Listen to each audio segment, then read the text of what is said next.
Why employ audio specialists to create your audio ad when AI could do it for free? I'm Matt Hopper, co-founder and creative director of audio agency Trisonic, and this is our podcast Tripod. I've been creating audio ads for over 25 years, and with my guests Debbie Dillon and Kieran Murphy, we explore the role of AI in audio advertising. But first, let's hear what it's capable of today. Ready to escape the ordinary? Explore the world beyond the beaten track with Trek Holidays. Immerse yourself in lush jungles, uncover hidden waterfalls, and connect with vibrant cultures like never before. From majestic mountains to untouched beaches, our handpicked destinations will leave you breathless. Book now at trekholidays.com and get 10% off. Unleash your inner adventurer today.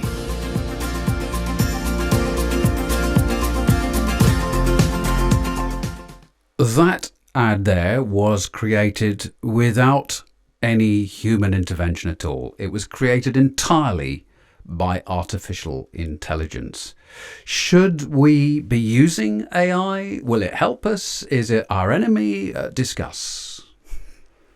I think it's inevitable that AI is coming and AI is going to get better. I mean, it was a passable radio ad. I think it lacked empathy, emotion. It was very functional. I don't know. I think if people aren't listening 100%, if it's just going on in the background, it would just wash over them. But I think the time is coming when AI will be believable and sound to the average listener, which after all is who we're speaking to. We aren't communicating necessarily with a world full of audio experts, but your average radio listener would go, yeah, that's fine. I understand that. They've given me the information that I want. And I think the time will come when we have to embrace it. Yeah, but in terms of writing the thing, isn't it our imperfections and quirks that make the scripts we write what they are? Yeah, to me that just felt a bit flat, I think is the word that I used.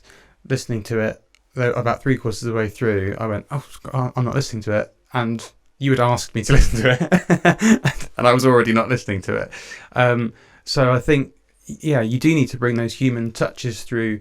The music just cut out kind of at the end as well. There's no dynamics to it. There was nothing that was like kind of willing me to listen to it.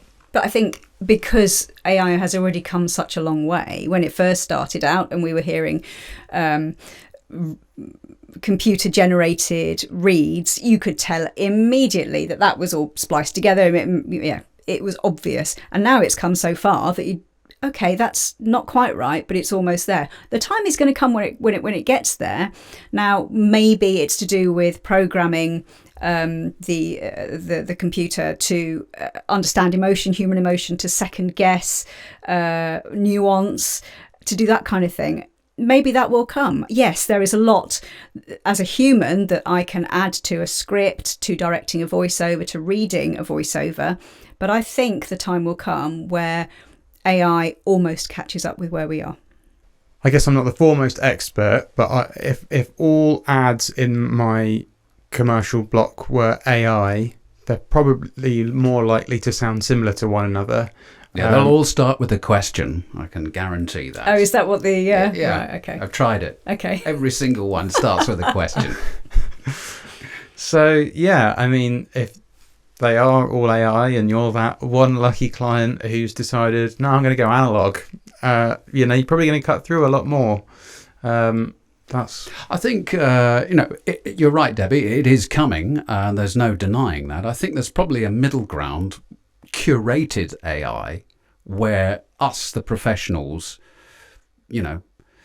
improve what AI does, use it to our advantage. As you said earlier, you sometimes use AI to kick off ideas in your head. So there are ways, I think, we can use it to our advantage without losing our jobs, I think, don't you? Yes, I think so. Yeah. No, I think so. I don't know whether it'll...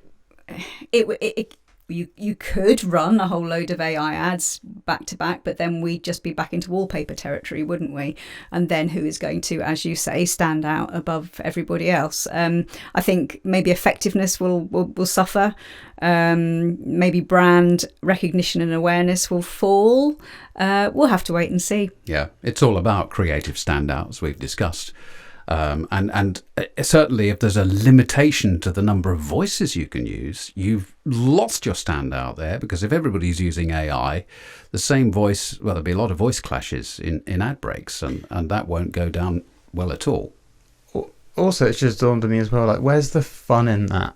That might seem like a bit of a throwaway, like, whimsical thing, but, like, I think to the vast majority of clients that I've worked with, they think making an advert for the radio is a fun and exciting thing, and that's because it is, actually. I think it's creative and exciting, and you get to kind of play around with lots of fun ideas. If you're just kind of dumping all of that information into a chatbot to come out with an ad, you've kind of like done your business a disservice. You've not got as much out of that as you could have done, I think. I think the other danger is that, as we've already seen with people like Morgan Freeman being recorded and put into a machine so that when he's gone, Darth Vader will live on, the time is coming when people will be able to take a voiceover's reading of something and replicate it. So then you don't have any limit on the number of voiceovers you've got. You've got as many voiceovers as have ever been. You've been listening to Tripod, the podcast from audio media buying and creative agency Trisonic. Thanks for listening. For questions, feedback or information about audio advertising, just visit trisonic.co.uk. From me, Matt Hopper, it's bye for now.